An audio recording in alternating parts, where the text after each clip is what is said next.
mikolo tosekelaki na mosolo ya mboka Kongo ekoki tofungwani miso lelo tomoni bozoba nyonso tosali mpo ya kobongisa Kongo avenir ebongi tosala moto nyonso ata mwana Kongo ya mosolo mpembe ya nzoku Kongo ya bwanya kasa ya mbila Kongo ya makasi moto ya nkoi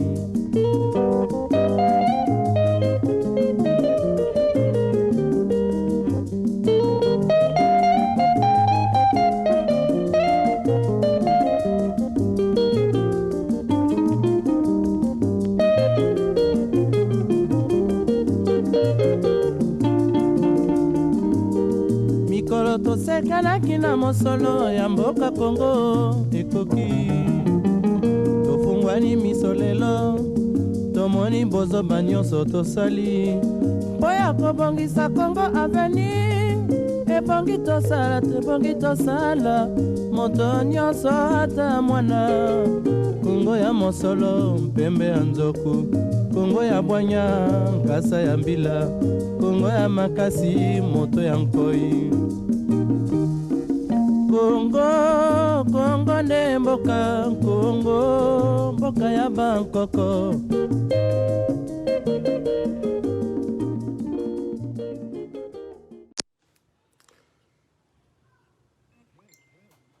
mbote bana ya mboka bana ya Congo RDC mbote lisusu esika bozali esika nyonso boza koyamba biso na bandako na bino mbote en direct de UK Congo Voice 1 heure avec JGK tozali awa na kotala ndenge nini tokosakola basango na moi na lelo na yango bolimbisi parce que tozomeka kotya système ndenge ezali kosala alors yambo tokende nanu tozali na masolo elekaki na pokwa na lobby mais yambo tokende nanu tokosenga na bino lisusu soki moyen kozala ya kosala nini ya koyeme page na biso ya kosouscrire na page na biso ya ko partager yango ya ko visiter website na biso ya kotala banini ba application tozali nango et surtout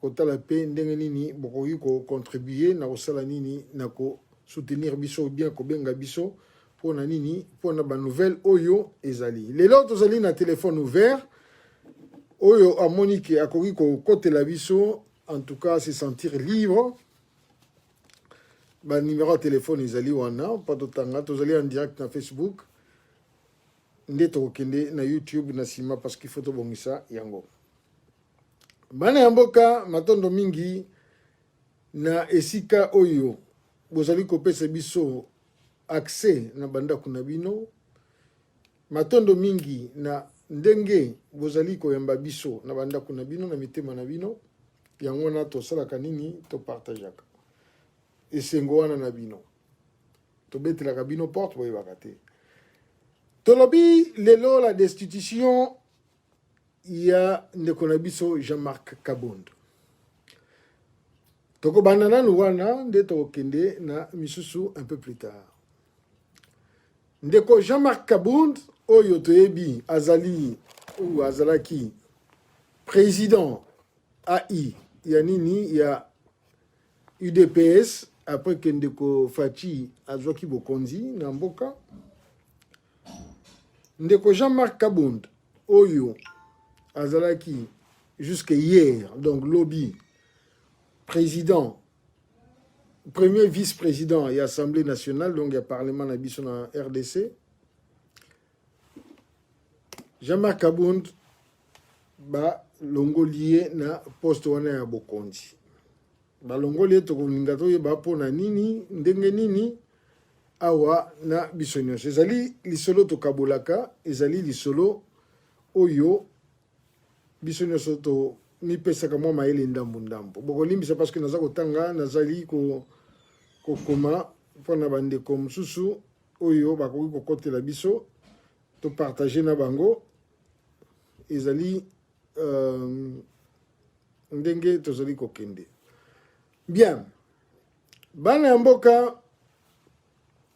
Lobby ezalaki moi événement moko monene tomoni na kati ya parlement tomona kaka na ba parlement mususu makofi ndenge etambolaka ba désordre ndenge esalamaka lobby pe toyaki komona na parlement na biso pe ba désordre esalamaki esalami mpona nini parce que motion moko ezalaki contre ndeko Jean-Marc Kabondo pona ko déchoirie ou bien ko destituer na poste ya nini ya premier vice-président ya parlement. Qu'est-ce qui s'est passé pona ko komati wana? Bon tozo yeba lisusu que na tango ya nini ya makambo elinga sala mbilinga pona ndeko na biso Faci oyo balobaki ke ndeko Faci il fallait basala nini bayoka ye na congrès oyo congrès salamaki il fallait babongisa suite à coronavirus batia ba système de sécurité na nini na parlement information il semblerait bimagi que il fallait ebimisa une affaire à 7 millions de dollars ce qui n'a bosanité ce qui n'a bosani chiffre yo mona mboke siki ezali nde tobakisaka maele tobakisa. Alors, dans 7 millions wana, il faut démontrer que ça, je crois, enquête ou expertise, le que non, et c'est une fausse information. On dit que Jean-Marc Kabondo Pesaki. Ok, c'est là qui peut susciter moi révolte, ou bien moi bilinga nakati, il y a hémicycle nabiso na RDC. Ndé yangona bandeko mosusu balobaki soki lokola pona jour ou bien quelques jours il y a congrès il fallait 7 millions de dollars américains bima ndenge nini liboso emona nakate donc il fallait basala ni bamona clair na nini na situation yango alors bandeko mosusu basala ki tozaki na ndeko Jean nani pardon ndeko na biso Mike awa lobby tolobaki yango que ndeko Jean-Jacques Mamba, je crois suso ikombo ezozonga bien pona boina na fuye kuna nde asalaki nini alansaki pétition. Alors il s'est posé un problème. Na pétition wana ndenge tosolaki na ndeko Mike Kabwe lobby, j'espère kazolanda biso balobi 3 signatures ezalaki faussé donc basalaki yango ya lokuta.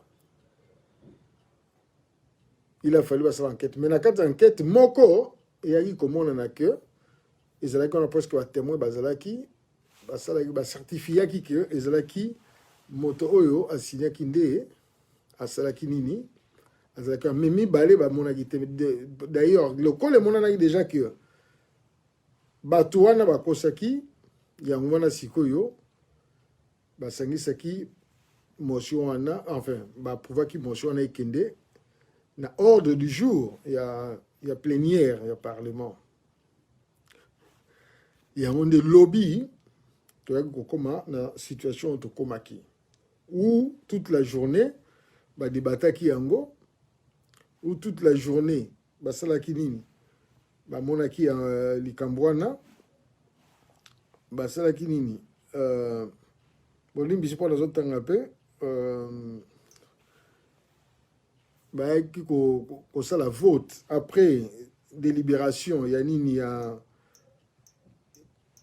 il y a motion ango ko ça nini moi délibération. Alors na katikati ya butu wana déjà bandeko mingi bazalaki bazokende kolala toyo komona vote salami na vote wana ba abstention donc bato baboyi koloba pour ou contre bazalaki soki 9 ba oyo bayaki kosala nini koboya oyo bazalaki pour Jean-Marc Kabondo ou bien baboyaki motion wana bazalaki 17 et ba oyo bandimaki motion wana ke ba destituer ba déchoir ndeko Jean-Marc Kabondo bazalaki plus de 300 et quelques.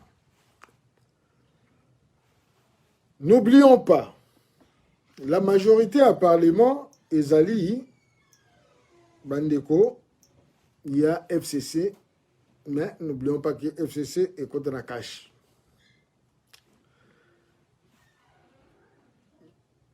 Mingi baromi tuna ndenge nini ndeko Jean-Marc Kabound a se retrouvé dans la situation oyo. Tozo nga mwa muke sima. Tokoloba lisusu que tango banini ba partage ya ba pouvoir esalami ezala na Sénat, ezala na parlement yango moko, même na gouvernement, tout le monde a dit que majorité ekendaki na bande kwa FCC. Bien que coalition FCC cache ezalaki, mais FCC yango moko, merci en tout cas ndeko na biso vis-à-vis ba merci mingi na ndeko na biso noko ngindo ndunga nzila elo tu nice aussi yo ba majorité ke na mingi na ndeko ya FCC tolobaki na bana ya mboka que ce n'était pas un hasard oyo que FCC et badai ko s'accaparer, s'il fallait le dire ainsi, majorité ezalaki en prévision il y a acte oyo soit balinga yi opposé, soit oyo ba préparer qui déjà opposé, ou bien oyo ba yebaki déjà qui ba se défendre nango. Pourquoi? Imaginons décision moko ezali ya rejoindre le parlement. Décision moko ezali rejoindre le parlement, vote il faut salama, motion de confiance par exemple, ndenge salama ki lobby. Ce qui FCC est initié et loko moko et qui base la majorité, il faut ba luka ba négocier ba sala boye bona comment to yebi ke na parlement eza atteinte na mutu moko te mais ezali pratique oyo ezali courante kuna ezalaka na se na ba couloir kuna allez moi comment $1000 $2000 voter pour na biso et tout bien menace que non yebi ko za biso ba to financer qui campagne na yo donc il faut voter pour na biso. Alors wana baboya ki yango bango balobaki biso dolingi soki likambo eza na mesa mbala moko tosala nini toke na vote wana nde tokosala nini tokolonga yango wana balongaki na ntango wana bato mingi bakomprenaki te oh non ezali coalition oh non ezali boye na boye ezali arrangement accord tokopese na mpo na biso oui d'accord totikaki yango ezala na réaction ya peuple. Lobby, motion epesami. Babi ndeko Jean-Marc, batika ye ou bien balongola ye pour information ya pesaki oyo ezalaki na nzela te. Et quoi que susciter moi révolte bien rébellion.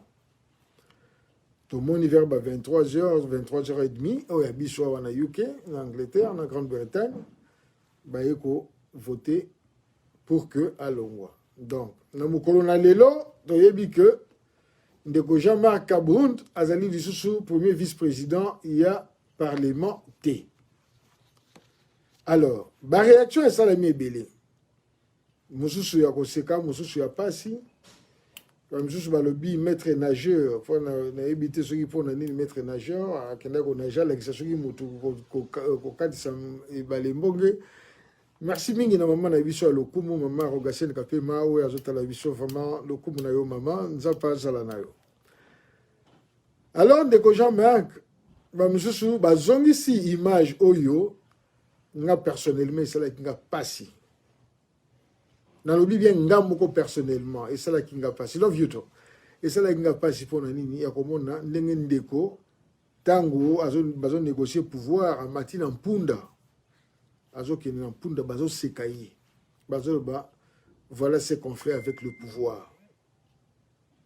Tangwana, Ezalaki, pour basala nini, bazwa, bomotonaye, bazwa, nini, accord, oyo balinga kozwa, na UDPS. Image wana na lobi nga personnellement, Ezalaki nga mawape pasi. Bazoko seka mwana mobali, boye. Ndenge bayaka balobaka vis en vie vis-à-vis te mais vis en vie et là comme on dit ndeko nanga franc hein oyo vis-à-vis ba donc wana ezali ndenge ka to sekaka ne bayaka balobaka vis en vie donc babanda koseke vraiment phare à phare. Et ça n'est pas si pour nini, il y a comment que ndeko Jean-Marc, s'il faut le dire ainsi, a sacrifié Ebélé. Azalaki wana au four et au moulin, qu'au défier. Azalaki wana qu'au convaincre non seulement les parlementaires debout, il y a l'imité, il y a UDPS, El Tshisekedi. Azalaki wana pour convaincre l'accord wana et marché. Et quand ça n'allait pas, il y a aucun état. Bosani sous-sauté que ndeko Jean-Marc azali moko ya baye oyo a télémaki pour na kopesa ndeko Fachi 48 heures à zonga abuka ba koro bazalaki nango na lamuka pour na ko protéger soit l'intérêt à UDPS ndenge to yebeli yango, chose tout à fait légitime, mais que ndenge to lobaka corbeau renard abotolier proie musuni na mbebo na zela mokose mandat ici na demandé zalaki jusque 2023 avant basa la sous échéance à sika ba botolier yango. Merci mingi na ndeko nene fola na mama Patricia au pied bazo côté la biso batonto mingi ndeko Jean-Marc a sacrifié Ebélé nga mwana mobali na ngonga oyo na isika na ye na komituna eloko nini eyeli toboite boyebi que ndeko Jean-Marc mingi bazalaki na ye vraiment la relation boye mingi normalité. Pourquoi? Parce que avec son franc parler ndeko Jean-Marc a se créé barivo Ebélé. Quand je dis barivo politique, hein, et na ba ennemi, s'il faut le dire aussi, a se créé banzela mingi oyo ndeko na franc parler na ye azalaki ko blessé batou to solo la yango na politique balobi. Oui, il n'y a pas de cadeau, on ne se fait pas de cadeau, c'est vrai, il faut défendre position, il faut défendre bohémien quelque part. Yango pende sala kanini et memaka nyamu na bomo ya moto ndeko Jean-Marc na bana to yambana na invité na biso liboso. Et alors ndeko Mike Nikambute, tozali déjà en direct. Oui, tozali déjà en direct. Toujours ça d'abord synthèse autobanda kolanda lobby. Oza déjà en direct, pas de souci. Donc landa biso et puis au banda osa l'intervention motu na no ezo ya kalate. Na koma ipe presque na moi souka introduction. De rien. Merci na yon de kondengo côté biso. Alors bana yamboka ndeko Jean-Marc na banolo ba sacrifier Ebélé na vie na ye pour na ko défendre position ya UDPS. À tort ou à raison, motema na yebi. UDPS yebi, biso to yebi. Mais to boss na pété même la carte ya UDPS, ndeko Jean-Marc a eu un problème parce que il fallait yende à destituer ou bien il fallait destituer. N'habite wana ndeko Mike a kopesa biso position wana porte-parole oyo akati ya UDPS oyo bakomaki nepe na ba fraction Mikole Lekaki oyo alobi boye. Et d'ailleurs porte-parole wana muto ayebisaki na public que non ndeko Jean-Marc azali na kati ya ba dossier oyo tozo kolandela mikolo ya 100 jours qui azali pe na ba malversation na kati boye na boye. Il fallait ça la paix sujet ya ba discussion. Alors ndeko Jean-Marc lelo asali nini ba longolier na écrasante majorité. Quand je dis écrasante, en tout cas, na pessimino ba chiffre, ndeko Mike a confirmé au point de ya landarango na bokebi 9 abstentions, 17 pour Jean-Marc donc contre la motion et plus de 350 je crois ndeko Mike pour donc ba chiffre exact peut-être ndeko Mike a opé. Alors, toya banano na biso tozalaka na ye oyo vraiment pesa biso mo ba réaction politique mingi oyo pe akopesa biso position parce que azali moko ya kati ya UDPS ya makila UDPS oyo alobaka UDPS oyo ya ye ezali UDPS oyo ya ancienne classe. Ndeko Mike Mbote ndeko jangi ndeko mbote na bando nyonso bazali kolanda biso. matondo mingi ndeko Mike lokolo koteli biso yoki kaka mwa suka ya nini de toute façon za étranger te na masolo oyo ya nini ya lobby oyo elekaki parce que nayebi ke na yo nanga tolandaki yango butu disons pourquoi ti butu ti na badécision nyonso na bavote ndeko Mike d'abord yo conception na yo na perception na yo na makambo ndenge elekaki lobby toyoka yo nanu avant tobanda mitu na matondo.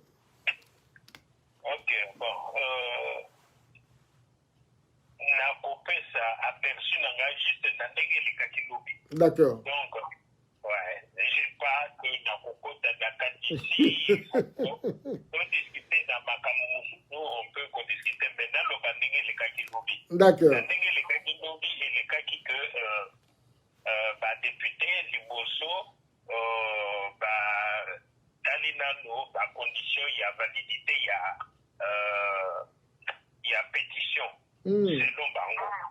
Donc, Dalike, investigation mingi sur les trois députés oyo balobaki utilisaki bakombo na bango sans consentement na bango en d'autres termes.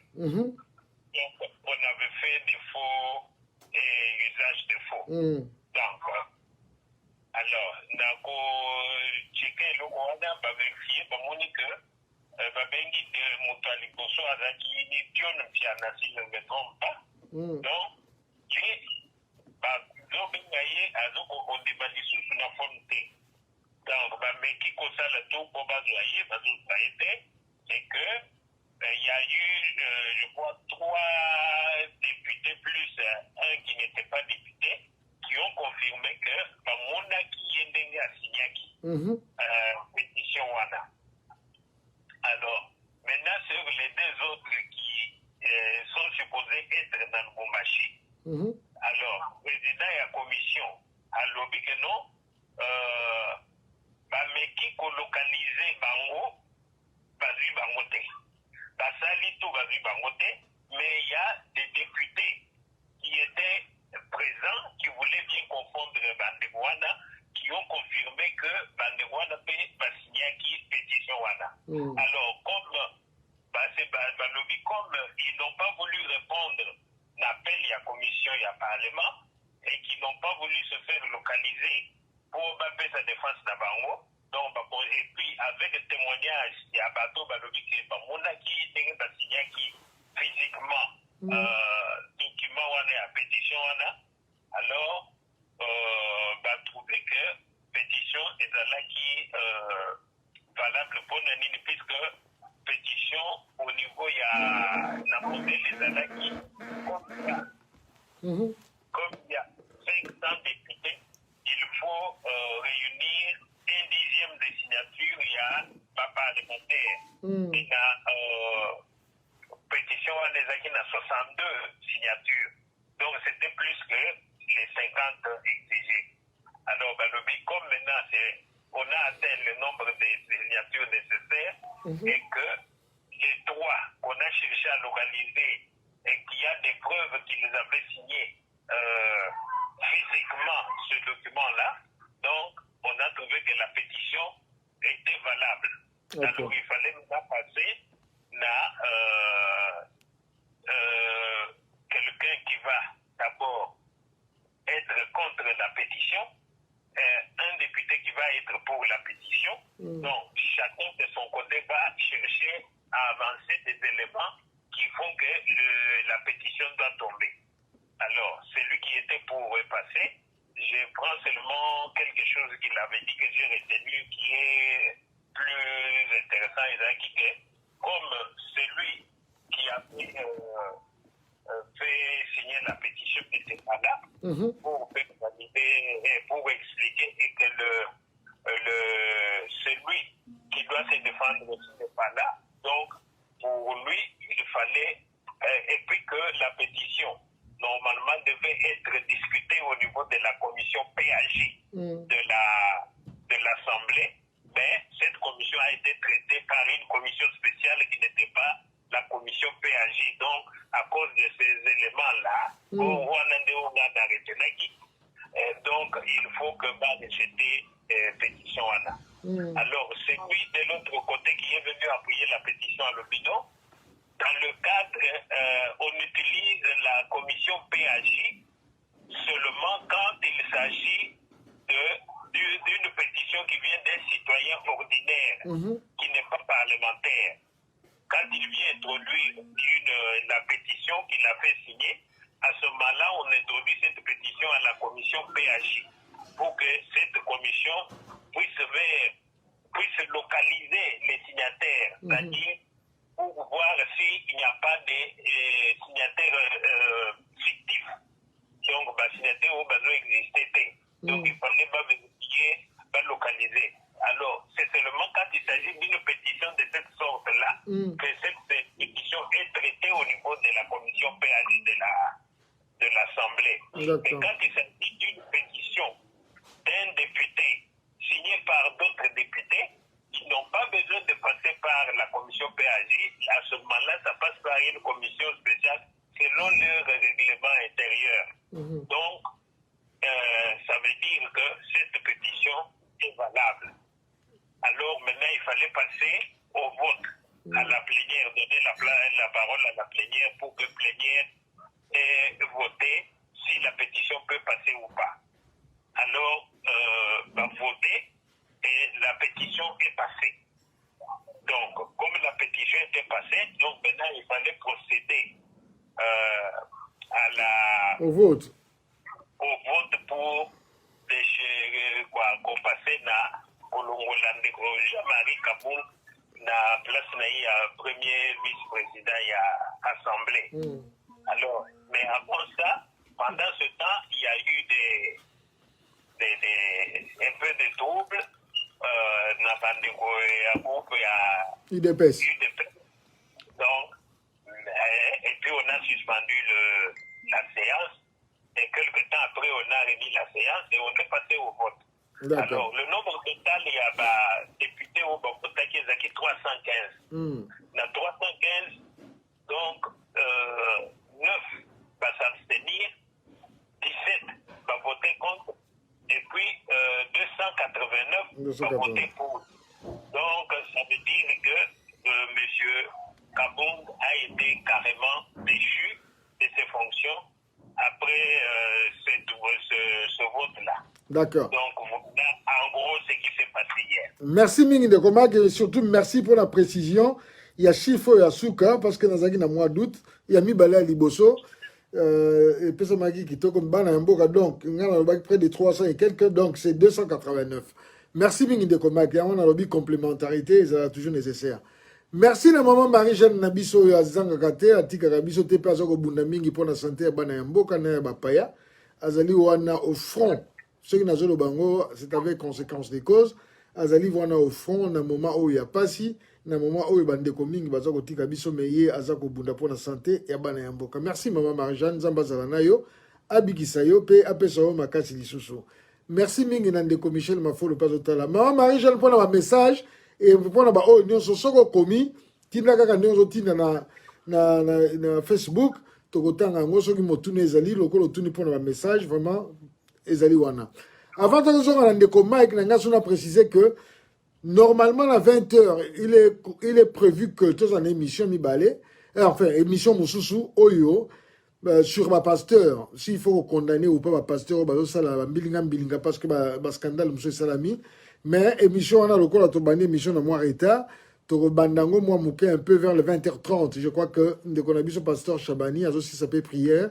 Kalate arosala nini arozalana biso mena émission amibale donc soki to si oyo tokena o amibale. Merci na maman Marceline Londo vraiment esengo mingi arozalana bino. Alors ndeko Mike na deuxième point na bana koloba ba sacrifice oyo ndeko Jean-Marc Kabunda sali ndenge nini à se mettre au front ndenge maman Marie-Jeanne se mettre au front il y a se mettre au front pour défendre cause à IDPS dit la IDPS et sali na cash et sali na FCC a croire qui vraiment na likambo yango bien que batumingi babanda ko belela ici et là que ezala ki yango te mais il y a Télémaki et encore une parole de sa bouche oh na yebi lisusu que alobaki oyo nyonso akobundisa biso na FCC azali ndoki lelo FCC abundisi ye est-ce que ya akobundisa bango to akobundisa bango te et prix ya basacrifice oyo asalaki lelo ezali wapi ndeko Mike? En tout cas, merci mingi ndeko. Omoni mokili oyo ezali ka maloba na biso yango nde ebikisaka biso yango mpe nde ekweyisaka biso. Ouais. Donc, wana na oloba d'abord dans le cas général. Dans le cas général, bapoliticien na biso balobelaka biso ke balobaka mpo na peuple. Mais soki otali na baaction na bango okomona ke basalaka mpo na mabumu na bango d'abord.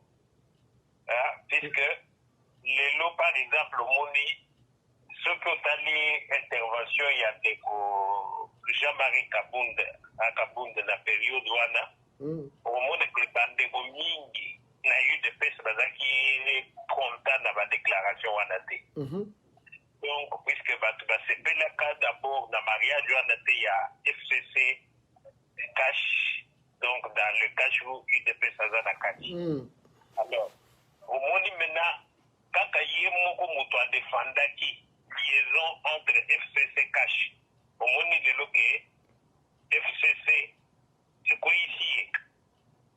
Et pourtant si FCC bazalaki kotenir compte ya le travail qu'il a fait na faveur na bango, je crois que au niveau ya vote ils auraient quand même travaillé de façon à ce que azala déchuté. Donc je crois que et puis quelque part ayez pour confirmer oyo population déjà c'est monaki ke bato wana baza basatan baza bato kosala na bango coalition te.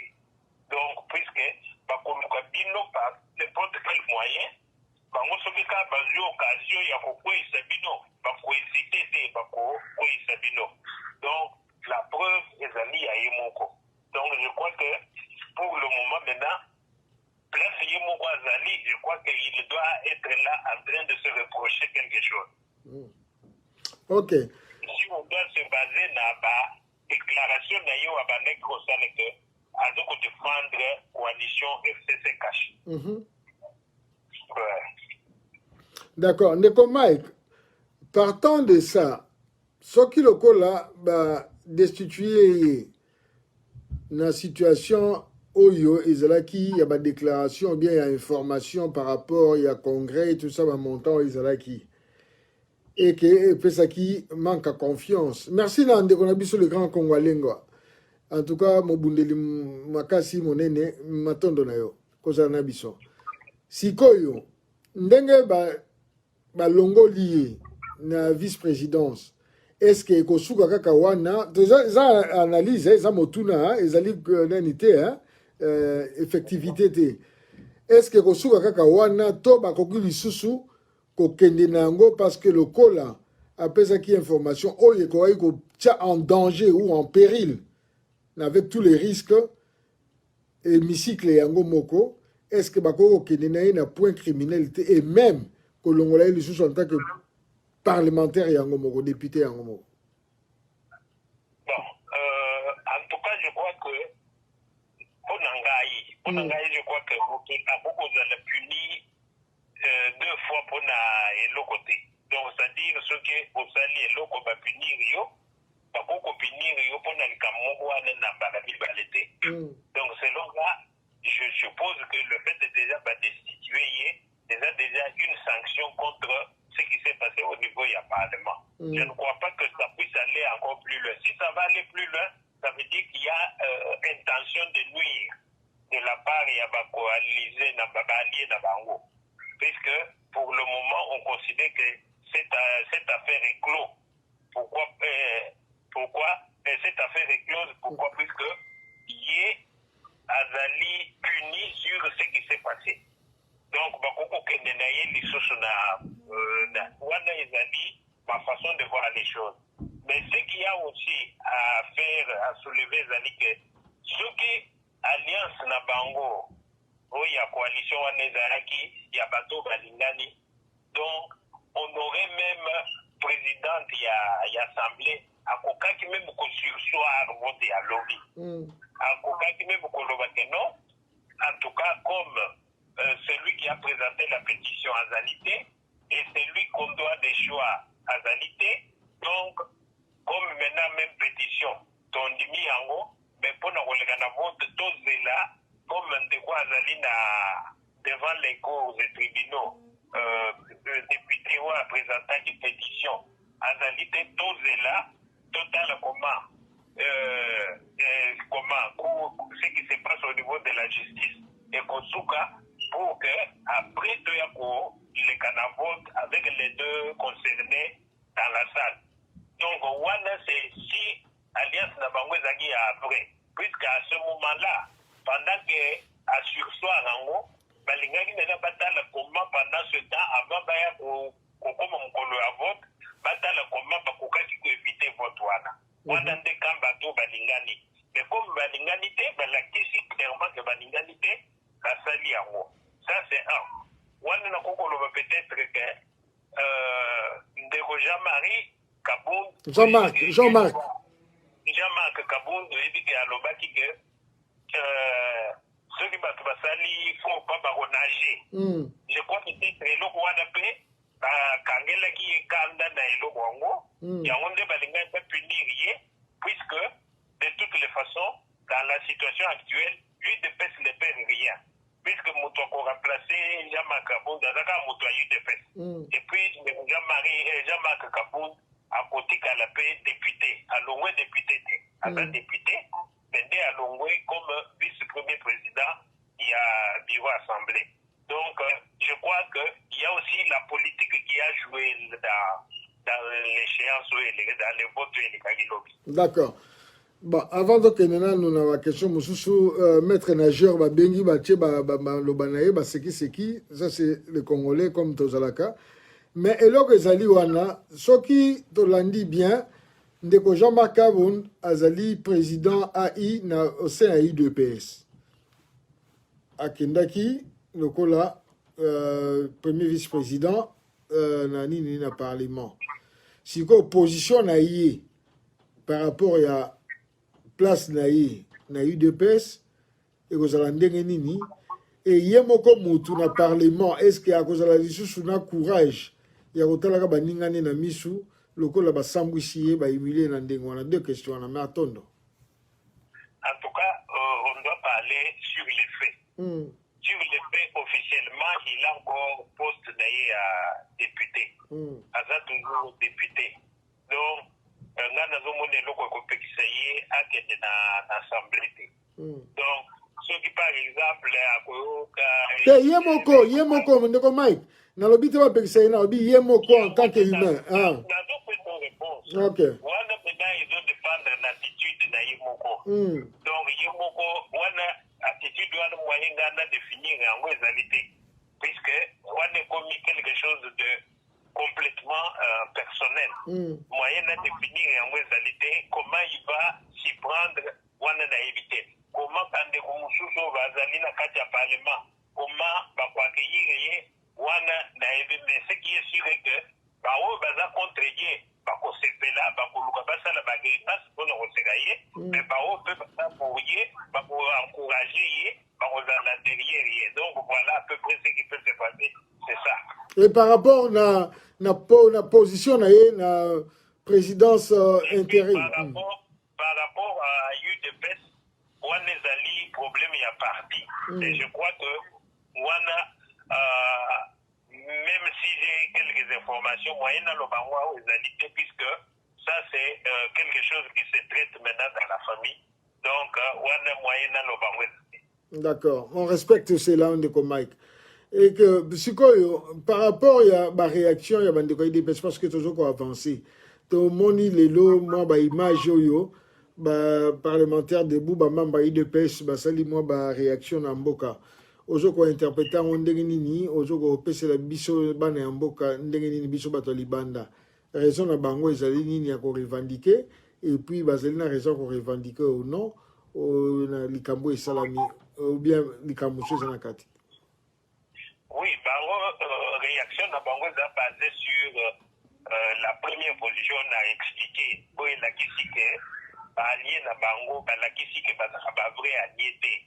Puisqu'il y avait moyen de traiter cette histoire-là autrement, sans qu'il y ait des choix de Jean-Marc Kaboun. Alors, il y a une des réactions avant basées sur ça. Et puis, ce que tu as dit au monde, c'est que ce n'est pas seulement député, il y a PPRD, au Babota qui contre Jean-Marc Kaboun, mais au monde, ce que tu as dit, ils se sont attaqués avec l'information que j'ai dans mon livre, s'attaquer la permanence à PPRD dans Mbujimaï, et puis na Kino aussi quand na PPRD, s'attaquer dans la partie Moussouste. Donc pour Nabango, la question des alliés, actions et les alliés menées par PPRD. Donc ça peut se justifier par le fait que le président de l'Assemblée a allé mourir à PPRD. Ok. Ndeko Mike, ni pouvoir ango yo tozo ko mener ango na barbarisme ou bien pourquoi je dis ça parce que apparemment on dirait action disciplinaire et cause à la société d'un côté ou de l'autre ce qui le cola moto a PPRD azali rappeler à l'ordre ou bien azali puni membre à PPRD ou bien à FCC okende fistiger parti au mususu. Ce qui le cola de quoi UDPS surtout UDPS zui likambu côté na bango alibabimi désordre kobuka vandalisme ici et là toyo komona na bande kwa UNC tango bazui ndeko Vital Kamerhe bango pe bapanzaki surtout na ba Kivu kuna banini lobi boye menacer boye. Est-ce que le pouvoir en question c'est un pouvoir barbare? Il faudrait que à chaque fois loi ezala jouer ou bien il faudrait remettre les choses en règle. Maintenant. En tout cas, je crois que nous devons condamner la violence d'où qu'elle vienne. Donc, violence, il faut tout condamner Yango. Ton loki état de droit, ton demi-démocratie. Donc, il faut tout accepter la règle de la démocratie. Puisque, par exemple, la destruction et les saléma. Ils ont toujours détruit il faut qu'on a bien comme Yamboka. Puisque permanent, que ce soit dans la permanence, il y a PPRD, les alliés, patrimoine et Yamboka, les alliés d'Akou, la Tongi na Kati Yamboka. Le fait que vous détruire Yamboka, donc vous détruire l'autre déjà Yamboka. Mais il faut savoir que nous sommes en politique. Donc en politique, comme on dit toujours, tous les coups sont permis. D'accord.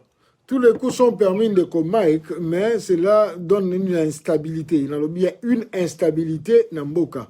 Comment pourrait le peuple se sentir à l'aise, sécurisé et, comment dirais-je, moi confiant dans le moment que politique yango moko, surtout la politique yango, bazo mener une anarchie. Comment est-ce que le peuple va se sentir sécurisé?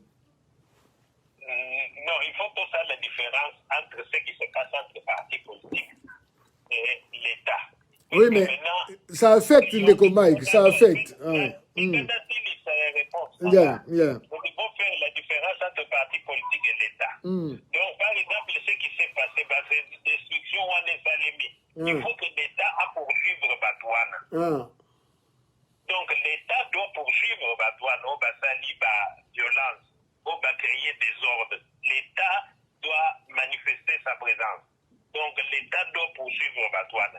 Dans l'hôpital que le col a bâti, au Bouka, au PPRD ou au PPRD, au Bouka, il y a eu des personnes d'INC. Non, Bateau, Bazali, au Bakokanga, Bazali, responsable de la destruction, l'État doit les suivre. C'est ça maintenant ce qu'on appelle aussi l'État de droit. On n'a pas que des droits, on a aussi les devoirs. Nos devoirs, puisque très souvent, comme on parle de l'État de droit, pourquoi on a expliqué peut-être pourquoi on parle toujours de l'état de droit. Puisque très souvent on trouve que l'État a beau appliquer par droit à la citoyenneté. Il y a état de droit. Mais il faut que les citoyens n'ont pas de devoir. Mais l'État y est, citoyen sur devoir. Il y a des citoyens, mais quand il s'agit des droits, l'État a sa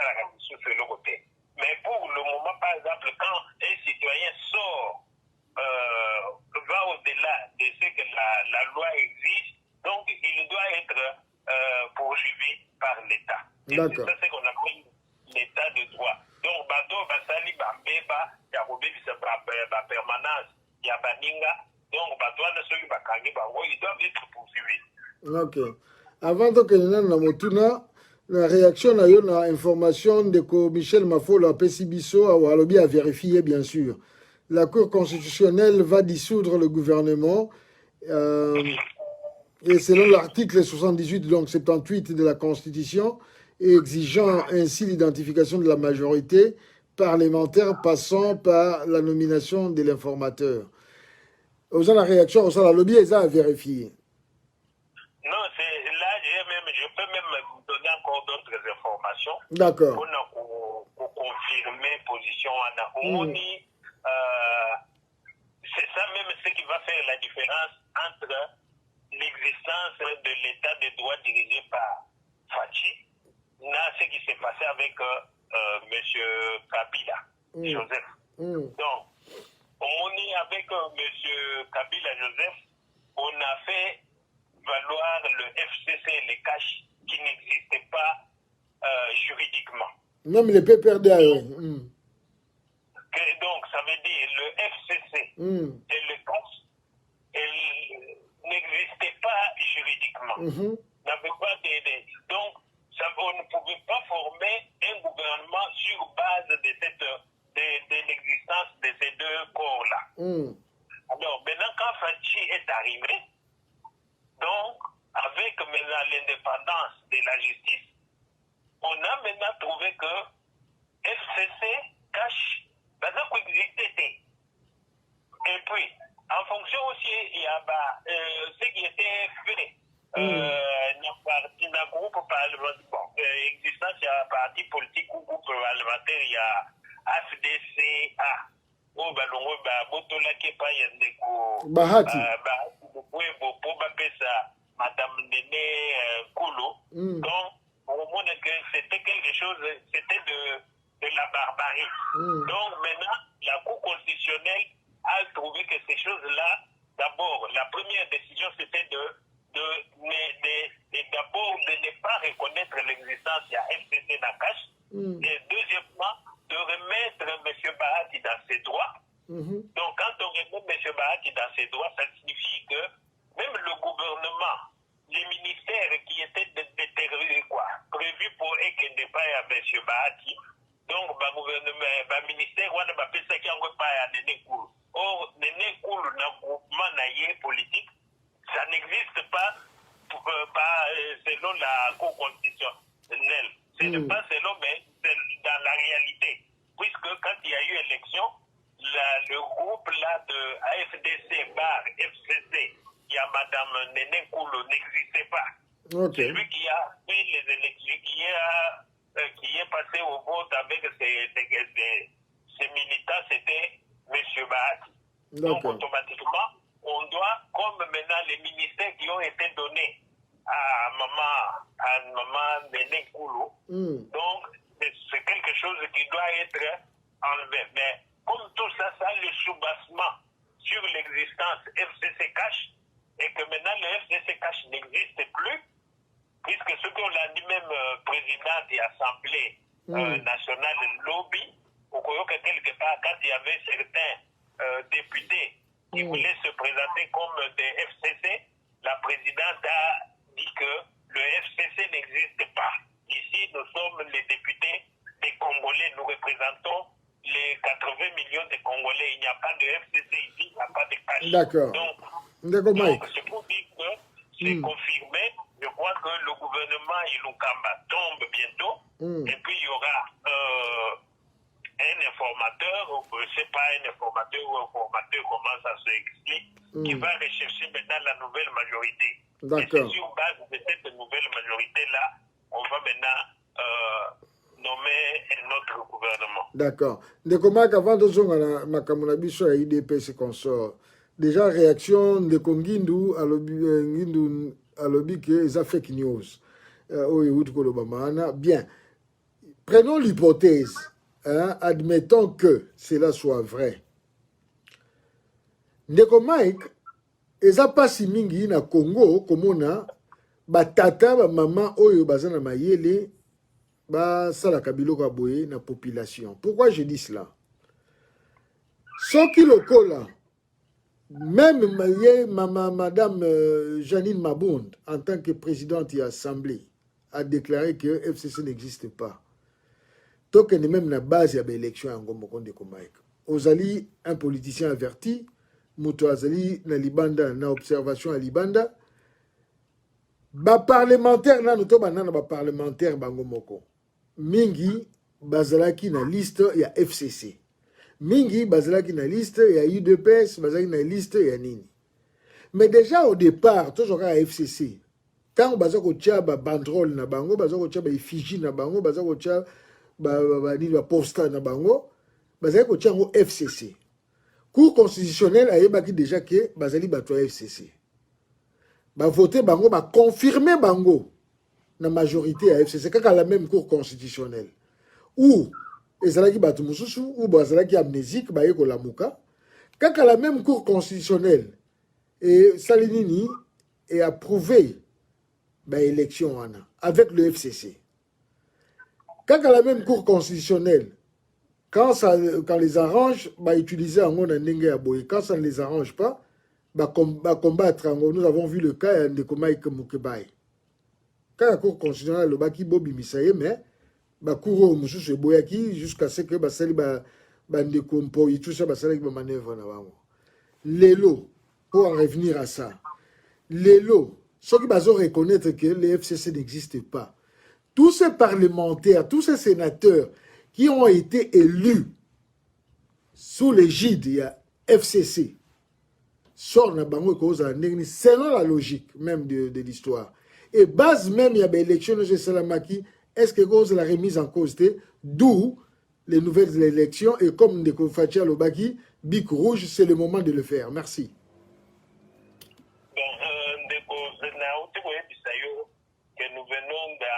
Nous avons deux régimes différents. Nous venons dans le pays de la réponse à la première épisode que nous avons un régime où il y a un Koleka. Où il y a il faut qu'il y ait l'indépendance de la justice et que la justice doit rendre maintenant la justice sans qu'il y ait interférence. Donc, je crois que ça doit, c'est déjà un signe à différence entre les deux régimes. Ça, c'est la première réponse que je peux donner. Maintenant, la réponse, par exemple, ne peut donc répondre sur l'élection et les cas qui comment ça s'est passé. C'est-à-dire que ceux qui ont allé dans Ndakunayo, et que Ndakunayo, par exemple, les communes d'Aboyakala, ont allé dans deux possibilités. La première possibilité, c'est d'aller à détruire Ndakwana complètement ou raser tout, ou recommencer à zéro, ou bien aux vivre dans Katana, mais entre-temps, aux Kobongisa, Nabisika, Kobongisa, progressivement, Tindemo, Kobongisa, non mobile. Donc, voilà, et la façon de choisir. C'est la même chose que la situation actuelle. La situation actuelle, on a deux possibilités. La possibilité de dissoudre carrément l'Assemblée et d'organiser de nouvelles élections. Alors, quand on parle d'organiser les élections, il y a pas mal d'éléments qui entrent en compte, surtout dans la situation actuelle. Dans la situation actuelle, si on doit annuler les élections et supprimer l'Assemblée actuelle pour passer aux élections, donc ça doit se faire dans les 60 jours, maximum 90 jours qui viennent après. Donc, il faut qu'il connaisse, est-ce qu'on va continuer avec la Commission nationale indépendante d'élection ou bien on va on va passer carrément avec le ministère de l'Intérieur.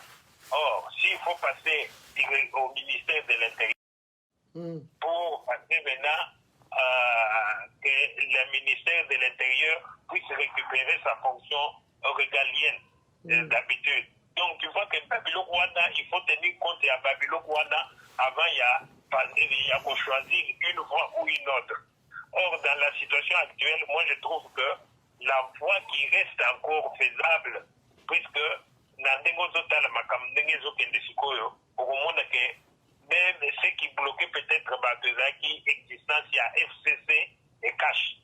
Mais comme le FCC et cash n'existent plus, maintenant alliés entre Bango qui s'est considéré comme des FCC et ceux qui se considèrent comme des cash, ils peuvent maintenant se refaire encore d'autres alliances. Donc, ils sont maintenant libres. Puisqu'avant, ils ne pouvaient pas le faire puisqu'ils avaient une barrière FCC, barrière cash. Okay. Et cette fois-ci, ces barrières-là sont enlevées. Donc maintenant, ils deviennent libres. Ils peuvent refaire d'autres alliances qui peuvent faire sortir une autre majorité. Ndeko Mike, bolimbisi mingi na okende wana. Des fois, balobaka, ba réparation à ndaku ekutaka plus cher que destruction aux ingénieurs. Même na bino, des fois, na banini ya train, ya nini ya métro, ba changeaka bibende, pour na ba train etambola kitoko lia kosala nini ya koraccommoder yango. Et même la construction, des fois, il faut, quand c'est, comme on dit, au grand mot, des grands remèdes. S'il y a eu base de fausseté dès le départ, je crois que tout pourrait se justifier s'il y a une mesure draconienne prise en conséquence. Dans un exemple, Nengo Lobby wana, lobby que FCC, ils ont ça nini, ils ont coexisté, ils ont caché, ils ont coexisté, ils ont donc, ce qui te l'a dit bien, normalement, l'institution a biso, surtout parlement, nanini, ezali lokola mbabula, oezomema, nzungu makala, et c'est ziki. Donc, les autres pas boy. Bien. Ce qui te lobby, les sous n'engi te landi n'engo lobby wana, que, lokola FCC zate, ba candidat ou bien ba individu, bien ba membre, moussous ba parti, moussous ba grosse ba alliance à sika. D'où nous reviendrons sur base de sous ba alliance, qui ne seront pas reconnus comme parti politique par la Cour constitutionnelle. Mais on aboutira à quoi, Mike? Namukuse pas plutôt que la partie à sucre. Merci. Ok, Namukuse, on a comprendre très bien un exemple aujourd'hui à Baraï. Plutôt que na Baraï, par exemple, c'est plus améliorer, corriger l'erreur na eloko akala. Mais na exemple ya rai ndengo lobby. Ce qui par exemple na ndenga bosala va trouver que s'il faut tout le bagaille tout donc ça y a si ka to refaire et pour coûter moins cher que to kendena il y a que to bande pour remplacer ndambunda. Mais si par exemple voyez que kuya pour reconstruire bagaille ya sika eza moins. Mais au même moment, vous voyez que pendant que beaucoup de la ils ont bloqué le fonctionnement de l'économie qui va apporter un autre coût sur le coût de l'exécution. Je crois que au moment que coût pour réparer et pour devenir moins par rapport à coût pour détruire tout complètement et reconstruire. Donc vous allez opter pour question pour bondir. Quand on a bien sûr les moins chers. Mais les recours, il y a pour stopper l'économie et fonctionner, et il y a pour s'ajouter l'écolo, pour au moins que solution on a pour adopter en côté. Donc voilà, en gros, la pression-réponse. D'accord, mais en tout cas, selon la logique, quand ça ne va pas, surtout pour la vie à un million de personnes, et surtout qu'on a été... un peu de mots. Si, il y a un lobby. Toyokiyo, yangwana lobby, normalement, on a une intervention dans Ngaï. Dans lobby que, normalement, quand on va sur des bases fausses dès le départ, normalement, même la justice, basala kanini, banulaka, base à fausseté wana, pour aller sur des bases nouvelles. Merci Ndeko Mike. Alors, tu as combien de points d'Abisso Oyasuka parce que Ndeko du peuple, pasteur d'Abisso Chabani, Sony, Azos et l'Abisso, pour l'émission d'Abisso Oyekozala sur comportement de pasteur, ce qu'il faut qu'on condamne Bango ou non, acte na bango baza ko poser surtout que baza ko mamili mo bana yamboka. Ndeko Mike, tozalaki na bandeko wa yo pe lobi to solo la kiango, la présidence encore frappée de nouveau. bandeko mosusu bakufi 3 ou 4 lisusu en l'espace de 24 heures. L'hémorragie continue. Est-ce que ezali hémorragie oyo pota ese ezokaki vene ese kataki bazo kobongisa yango te ou bien ezali kaka pota ya sika mosusu ye ndeko Mike? Ok, bon, wana eza point de vue nanga. On dit qu'il y a eu un changement de régime qui n'a pas été voulu par l'ancien régime. Donc, on ne sait pas ce que ce régime-là a préparé. C'est la raison pour laquelle, au moment, par exemple, ça m'engage que moi. Je ne dis pas que c'est comme ça, mais dans d'autres ça ne m'engage que moi. Au moment, par exemple, quand le président de la République a compté jamais Nandako, il y a destiné à Kota. C'était toujours pour éviter que Akende Kokota Nandako Moko Ezaki déjà travaillé. Donc, moi je crois que peut-être ça peut être dû à Corona ou bien ça peut être dû à régime passé ou peut-être à piéger qui régime Utukoya moderne à mais dire exactement ce qu'il y a, il faut être sur place, avoir tous les éléments pour n'envoyer Koloba des alliés, quelle situation qui se passe pour le moment. Ok, c'est vrai. Vous avez raison, mais ce qui n'a tout d'hémorragie parce que Ebanda qui moi kala, Ebandi va continuer sur Okende. Mais bon, Nengo Lobi wana, cause la sur place, cause on a fait, bah sur place, bah on a une équipe technicien scientifique, s'il faut les appeler ainsi. Bah quoi ça la tanini, autopsie moko d'urgence, bah quoi initier une enquête d'urgence parce que comme ils se sont azartés et comme il est belé parce que tout le monde a encore eu une fois encore tout le monde a conseiller principal il y a collège économique il y a président de la République monsieur Chiombo accueilli tout le monde a nani comme monsieur Josias Moindo assistant d'IRCAV il y a feu chef de la maison civile, donc il faisait la monseigneur Moulumba. Tout le monde a maman na biso lobby à tiki biso dans la combo na yawate. Donc et ça les sous kaka autour ya ndeko fachi.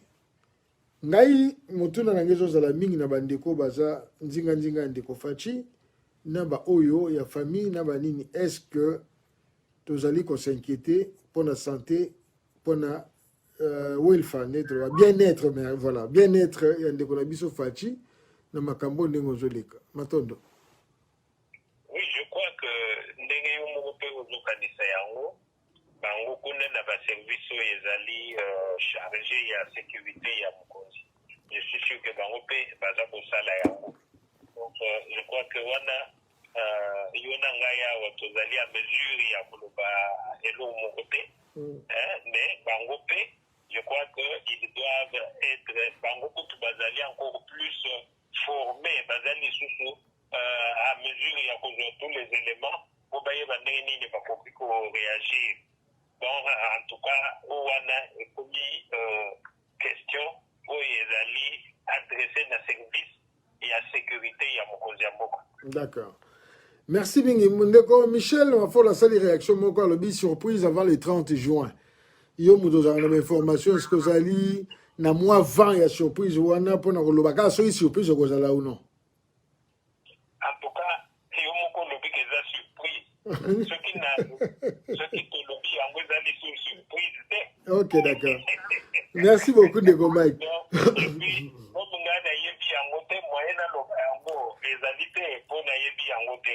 OK. Donc surprise ndenge yo moko déjà qualifié yango c'est la surprise. Te yamuta komi bongo nazotanga ye awa yango na lobby comme le prophète a trouvé déjà qu'il y aura une surprise. Donc bon ce gars est un prophète ako yebisa biso ayebisi biso selon sa prophétie mais ngai naza prophète te je ne saurais pas dire que voilà ce qui va arriver demain ou après-demain. Il n'y a que Dieu qui peut dire ça. C'est non moi. Okay. Mais il y a d'autres personnes qui savent bien qu'il y aura une surprise. je crois que pour na bango ezali sur surprise te ekozala surprise pour na biso batoto oyebi te. D'accord.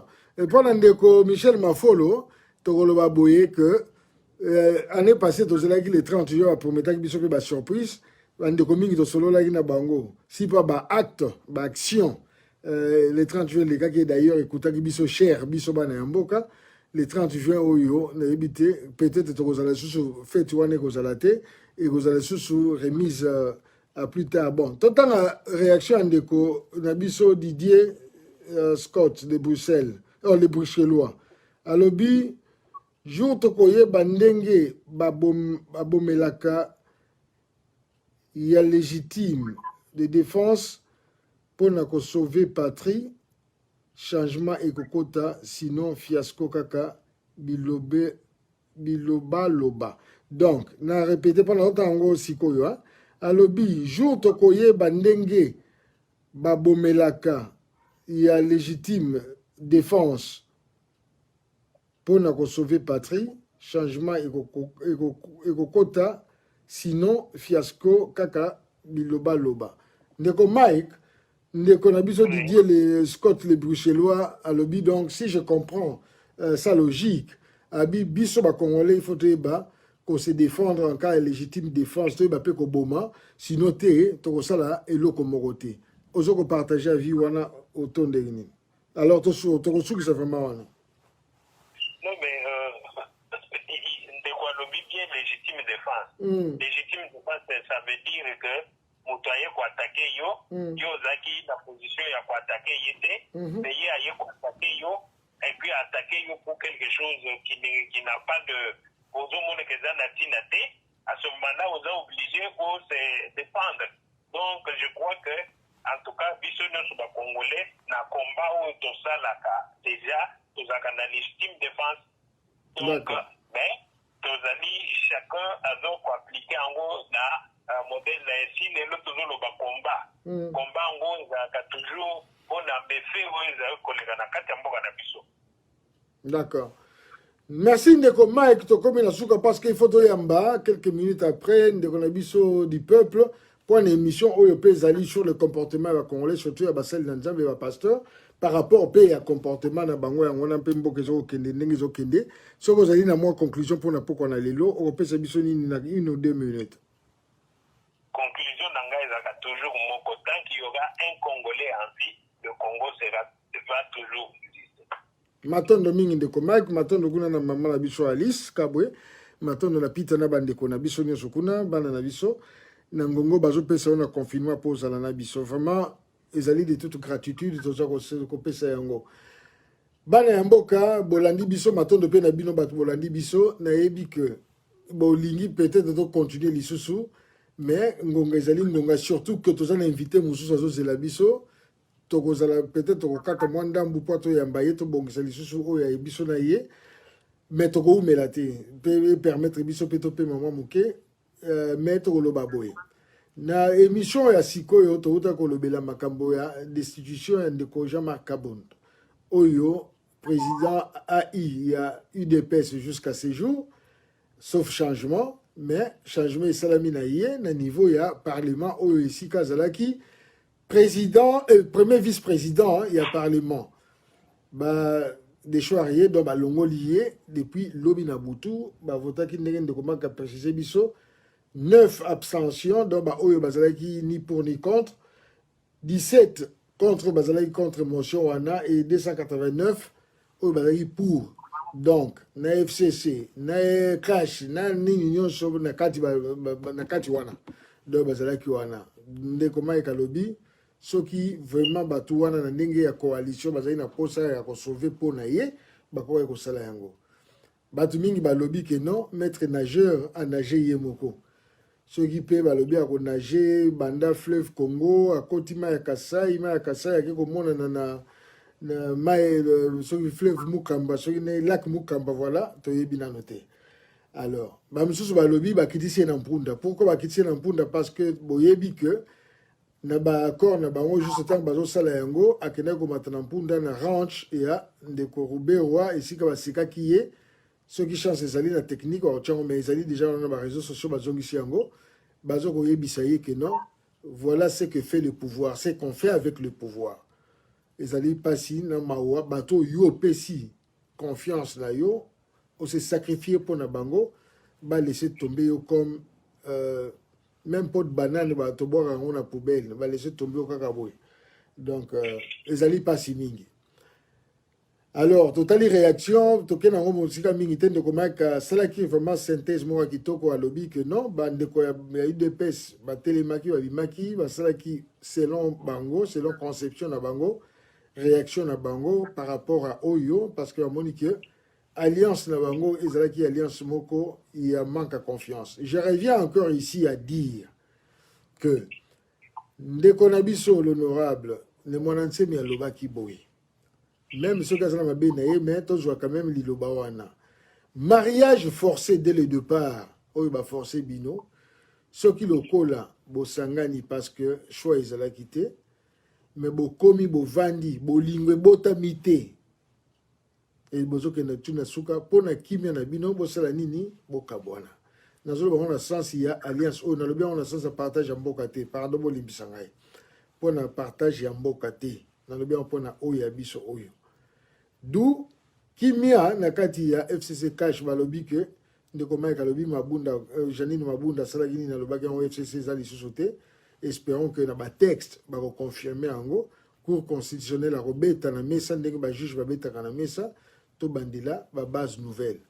Alors ton économie était na ba conclusion na biso seulement que to goya kozonga parce que masolo ezamingi ba to ba kofiliso auprès à présidence. Mi balé lobi na butu lelo lisusu tout monde mi balé donc bazo kende ko kende kaka. Est-ce que hémorragie wana to stopper ngo n'importe à n'importe quel moment pardon ou bien le plus tôt possible to yebi na noter wana ndeko Mike alobi équipe mobi ba technicien ba spécialiste bazo kuna bazo travailler dessus. Alors bana mboka boke d'été bo pesa biso 10 à 15 minutes seulement. Toujours au cas de réseau Siko, il y a invité na biso Siko, il y a l'émission moi qui toko. J'espère que par le temps toujours à Moupaï na biso, Azali pe Monsali Nanzambe, alinga réagir par rapport il y a Basali Nanzambe Oyo, Bazako Bebisa, réputation, honneur, il y a Basali Nanzambe, confiance, il y a Bane Amboka et surtout bien fondé, même il y a église. Et surtout politique en Mboka parce que Bazapé na quand il y a politique. Alors pour l'émission yo, le quoi toujours aimer yango, souscrire encore une fois dans la page Nabiso, visiter le website Nabiso, talaba application Nabiso parce que tout ça Android et puis na tablette pour la nini ko souscrire parce que ceux qui même to tindeli na WhatsApp na mani le quoi la maman Marie-Jeanne, le quoi la bande ko mingi, ba nene bande ko Nabiso Joël.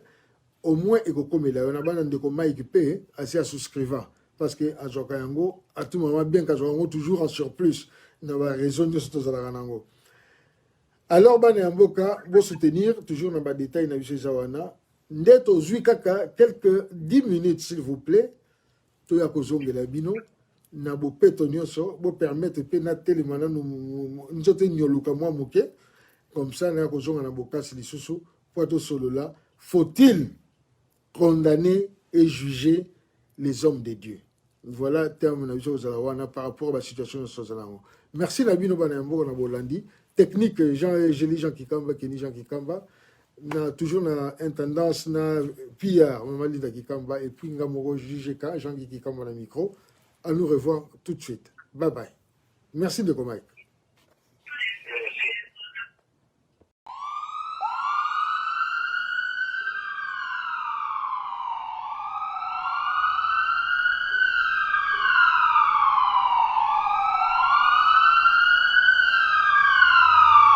Pour faire face aux surcoûts que nous rencontrons en Europe, Batousol a mis sur pied un service de crédit dans le domaine des interventions médicales pour permettre aux patients résidant à Kinshasa d'avoir recours aux actes médicaux de bonne qualité sans être freinés par l'obstacle financier. Batousol, votre partenaire médical.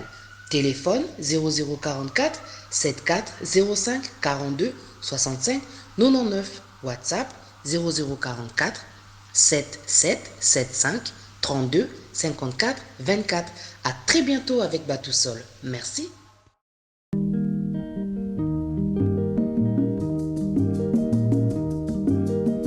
mikolo tosekanaki na mosolo ya mboka Kongo ekoki tofungwani miso lelo tomoni bozoba nyonso tosali mpo ya kobongisa Kongo Avenir.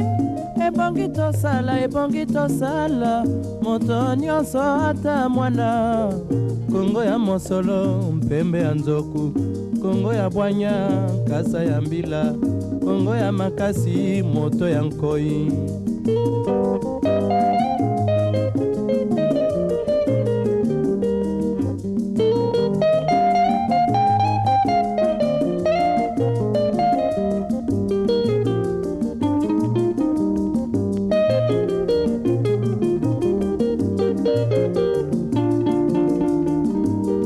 Mikolo tosekanaki na mosolo ya mboka Kongo ekoki tofungwani miso lelo tomoni bozoba nyonso tosali mpo ya kobongisa Kongo Avenir. Ebongi tosala moto nyonso ata mwana. Kongo ya mosolo mpembe ya nzoku, Kongo ya bwanya nkasa ya mbila, Kongo ya makasi moto ya nkoi.